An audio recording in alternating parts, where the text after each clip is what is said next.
कहा ये मोती के बीज वही बोएंगे जिन्होंने जीवन में कभी चोरी नहीं की। तैयारी कर रहे हैं, तैयारी में लगाइए, बिजनेस कर रहे हैं, बिजनेस में लगाइए, जरूरत पर जीना सीखिए। इच्छाएं अनंत है, लोग परेशान हैं बहुत ज्यादा, और परेशानी की वजह व्यक्ति खुद है। नादान है वो तो बेवकूफ है, वो तो पागल है, तू तो समझदार हो।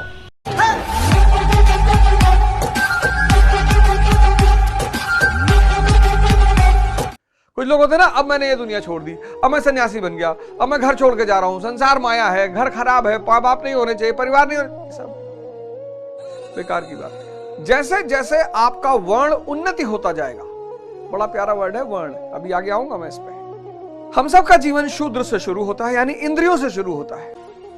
फिर जैसे जैसे साधना बढ़ती है तो हम आते हैं वैश्य के स्थान पर, फिर साधना बढ़ी हम क्षत्रिय के स्थान पर आए, और फिर साधना बढ़ी हम ब्राह्मण यानी ब्रह्म बन गए। तो कहावत बनी कि जब जागो तब सवेरा। यहां जो कर्म हुए हैं उन पर पश्चाताप नहीं करना है। आधा से ज्यादा समाज हमारा गिल्ट में है, आधे से ज्यादा समाज यहां सब अपने आप को पापी मानते हैं। अज्ञानी, पापी नहीं मानना है, अज्ञानी। मट्टी खाते थे ना छोटे थे, अब नहीं खाते, बड़े हो गए। निप्पल वाली बोतल में दूध पीते थे छोटे थे, अब नहीं पीते।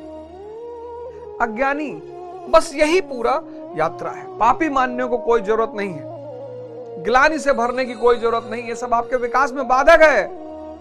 साधना करने की जरूरत है, श्रम करने की जरूरत है, जागने की जरूरत है, एक नए जीवन की शुरुआत करने की जरूरत है। आज के इस दौर में जब लगभग हर आदमी परेशान है, लोग परेशान हैं बहुत ज्यादा, और परेशानी की वजह व्यक्ति खुद है। ऐसा नहीं कि कोई दूसरे कारण से परेशान है। ये जो परेशानी है ये किसी दूसरे की वजह से नहीं है, यही सबसे बड़ा भ्रम है। जैसे जरूरत पर जीना चाहिए, इच्छाएं तो अनंत है, जरूरत पर जीना चाहिए, जरूरत पर। ठीक है, ठंडक है, बहुत ज्यादा ठंडक है, बॉल कैप लगा लिया, शैम्पू बच गया, ऑयल बच गया। स्टूडेंट की बात मैं कर रहा हूं, जो लोग काम कर रहे हैं, जर्नलिस्ट हैं, ऑफिस वर्क है, पब्लिक वर्क है, उनकी एक अलग बात है। स्टूडेंट, जरूरत पर जीना सीखो, परेशानियां खत्म हो जाएंगी। कितने लोग हैं जिन्होंने सुबह से बहुत अच्छा भोजन किया हो, जरूरत है, अच्छा कपड़ा पहने होंगे, जरूरत है, जरूरत पर जीना सीखो। इच्छाएं अनंत है। एक बार एक चोर को फांसी होने वाली थी, तो परंपरा के अनुसार राजा को दरबार में उसको बुलाया गया और कहा गया कि बताओ तुम्हारी अंतिम इच्छा क्या है। उसने कहा सरकार, मैं गुरु की सेवा में था और उस गुरु ने मुझे कुछ मोती दिए हैं, और वो मोती ऐसे हैं जिनकी खेती की जा सकती है। अगर उन्हें खेत में लगाया जाए तो हजारों हजारों मोती पैदा होंगे। वो विधा मुझे पता है, गुरु ने मुझे सिखाया है। राजा ने कहा ये तो बड़ी अच्छी विधा है यार, मोती को जाके समंदर में खोजना पड़ता है, ये तो खेती करवा देगा, मोती वैसे आप पैदा हो गए। राजा ने कहा ठीक है, चलो तुम ऐसा करो, राजमहल में ही थोड़ी सी जगह ले लो और वहीं पर खेती शुरू करो। चोर को छोड़ा गया, मौका दिया गया, गया, उसने जमीन साफ किया, सब कुछ व्यवस्था किया, सब तैयारी की, जुताई की, पूरा खेत तैयार किया। राजा, दरबारी, वजीर, सेनापति, महारानी सब खड़े। राजा ने कहा कि महाराज विद्या तो हमें पता है, लेकिन गुरु महाराज ने एक शर्त रखी थी। कहा ये मोती के बीज वही बोएंगे जिन्होंने जीवन में कभी चोरी नहीं की। और आप राजा हैं, आपसे ज्यादा साधु और ईमानदार कौन हो, इसलिए मैं चाहता हूं आप ही इसका बीज डालें। अरे राजा ने कहा नहीं यार। राजा ने पलटकर मंत्रियों को देखा, वजीर की तरफ देखा, सेनापति की तरफ देखा, महारानी की तरफ देखा, सब एक कदम पीछे हट गए। राजा ने कहा यार इस हिसाब से तो हम सब चोर हैं। बिल्कुल, जो भी इंद्रियों पर जी रहा है वो इंद्रियगत कर्म करेगा। वो स्त्री से प्रभावित होगा, वो पुरुष से प्रभावित होगा, शराब से प्रभावित होगा, नशे से, हम सब। कोई ये कह नहीं सकता कि भाई साहब मैंने ये यात्रा नहीं की है। समझ का विकास करो, समझ का विकास करो। ज्ञान अनंत है, भोग को समझना बहुत जरूरी, नहीं तो व्यक्ति भोगने लगता है। भोग को समझना बहुत जरूरी है, नहीं तो व्यक्ति भोगने लगता है। जरूरत पर जीना सीखिए, इच्छाएं अनंत है। समझ का विकास करिए, ज्ञान अनंत है। भोग को समझिए, वासना अनंत है। मन पर ध्यान दीजिए, मन पर ध्यान दीजिए। मानसिक गति अनंत है, इन 4 बातों को अगर आप अपने जीवन में ले आए, इन 4 चीजों को मैं आज लिख कर दे रहा हूं, आज, फिर उन सारी शक्तियां जो गलत दिशा में बह रही हैं उनको संग्रहित करिए और फिर किसी एक युद्ध में लगाइए। तैयारी कर रहे हैं, तैयारी में लगाइए, बिजनेस कर रहे हैं, बिजनेस में लगाइए। वो सारी शक्तियां जो दूसरे चैनलों से भाग रही हैं उनको खींच लीजिए वापस, और फिर उन सारी शक्तियों को एक जगह लगाइए। और फिर देखिए 6 महीने के अंदर आपके अंदर कितना परिवर्तन होता है।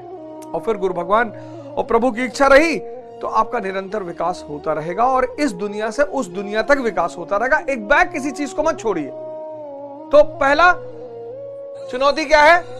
अदृश्य की यात्रा। जिस तरफ वो जा रहा है वहां कुछ दिखाई नहीं पड़ रहा है। दूसरी चुनौती मैं और अपने पर प्रहार। सिर्फ मैं नहीं जाएगा, अपने भी जाएंगे। ये अपना जाना बड़ा दुखदाई है। तीसरी चुनौती, कह रहा ये तो पागल है, ये गलती कर रहे हैं। हमें घर में सिखाया जाता है, हमसे घर में बताया जाता है कि तू तो समझदार हो। बहुत सारी घर में ऐसी घटनाएं घटती हैं जब हमसे ये कहा जाता है, हमारी छोटी बहन ने हमसे झगड़ा कर लिया, हमने ही पलट कर उससे झगड़ा कर लिया, तो घर वाले क्या कहते कि तू तो नादान है, वो तो बेवकूफ है, वो तो पागल है, तू तो समझदार हो। अर्जुन कह रहा है ये कौरव, ये तो बेवकूफ है, आपको भी पता है कितनी जाहिलियत वाली हरकतें की इन लोगों ने। देखिए जो चीज आपके जीवन में घट रहा है वही चीज अर्जुन दोहरा रहा है, लेकिन आपने इसको कभी गले से नहीं लगाया। इसको घर में रखने पर भी पुण्य मिलेगा, इसको बांटने पर भी पुण्य मिलेगा 30%। लोग कहते ना जीवन का उद्देश्य क्या है, यही तो गीता बताती है जीवन का उद्देश्य डॉक्टर बनना थोड़ी है, वो तो जरूरत है, बन गए। इंजीनियर बनना थोड़ी, आईएएस बनना थोड़ी, मंत्री बनना, ये सब जीवन का उद्देश्य नहीं है। बन गए, बहुत अच्छा, बने रहिए।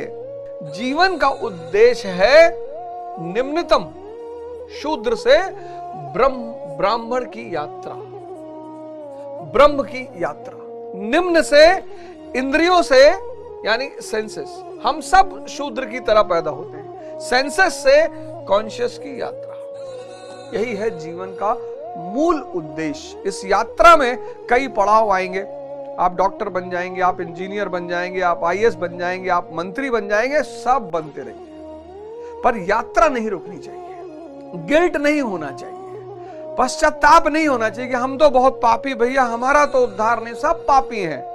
ऐसे तो हम कभी इस रास्ते पे नहीं आ पाते, हमको लगता हम पापी हैं, हमने तो न जाने क्या क्या किया है। लेकिन मुझे एहसास है कि अज्ञानता में हो गया, जो भी हुआ सो अज्ञानता में हो गया। तो जब अब ज्ञान आया, जब आंखें आई, फिर उसको नहीं करना है। जो हो गया अज्ञानता में वो कोई बात नहीं। तभी तो कहते ना ईश्वर रहीम है, अल्लाह रहीम है, रहम करता है, सबसे बड़ा, सबको माफ कर देता है। जानता है कि अज्ञानता में हो गया, अनजाने में, जानते ही नहीं थे।